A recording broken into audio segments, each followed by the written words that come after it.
Let's talk about editing over-unders. And first, a warning, your images are probably not going to look very strong through the viewfinder.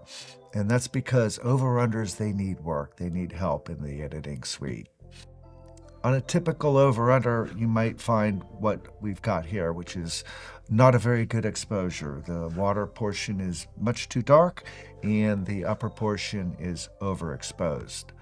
But in Lightroom, we can turn this image into this, or a million different variations of that, with a few simple tools. So let's talk about them.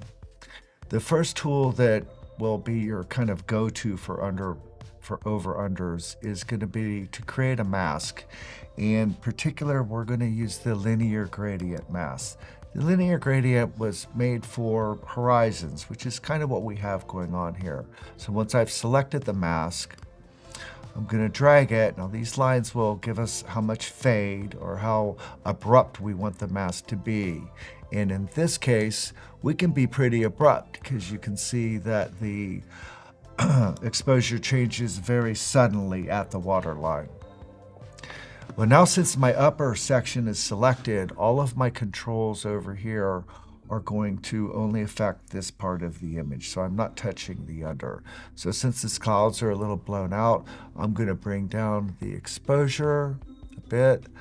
I'm going to raise the contrast a little bit. Might even increase the saturation. You can play with these colors and these tones in this softness or sharpness as much as you want, but that's much better than it was a minute ago. So let's go ahead and make a new mask now, and we're going to do the same thing to the bottom. So we'll make another linear gradient mask. And this time we'll bring it up from the bottom, again with about the same amount of feather. Into position.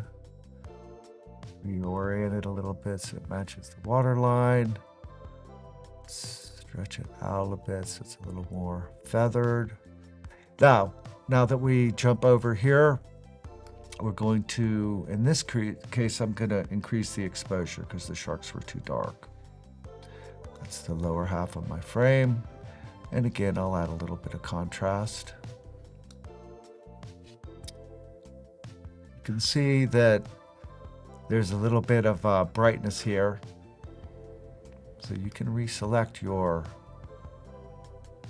masks, your gradient masks, and you can adjust them until it looks natural or the way that you want it to look.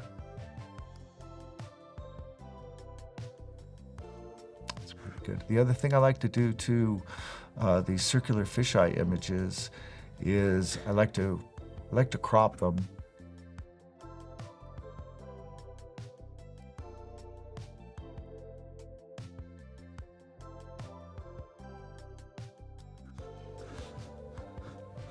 And I also like to put a vignette on most of my images. I like the way it draws your eye to the center. One last touch on this, and this will be a global adjustment. I'm going to bring the brightness up on the whole image just a little bit.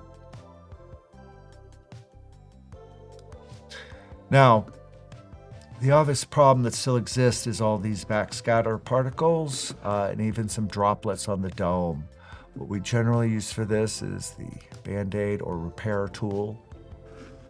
You can make the area that you're repairing bigger as smaller as you like, and basically go in one at a time and remove the scatter. Now, any of you who have done much editing of over-unders know that this is something that could go on for quite a while. You can spend some time really cleaning up, getting rid of the water droplets, getting rid of the backscatter. The repair tool and the clone tool, to a lesser degree, are generally the best tools for this. If you got some real heavy lifting to do, you can export this into Photoshop and treat these marks as dusts and scratches. The last thing that sometimes I'll do on an image like this, just because I have a lot of circular images, is it can be fun to use the lens correction tool. So if you come down here, and this isn't used very often by people, but if you allow for a lens correction, it'll take your circles and turn it into a square. Now you're going to get some distortion at this point, but it can be fun. And in this particular image, I think it works. So the final version with dusts and scratches removed, look like this. I hope this has been helpful. If you have any specific questions, please send them to us at ikelite@ikelite.com. Thanks.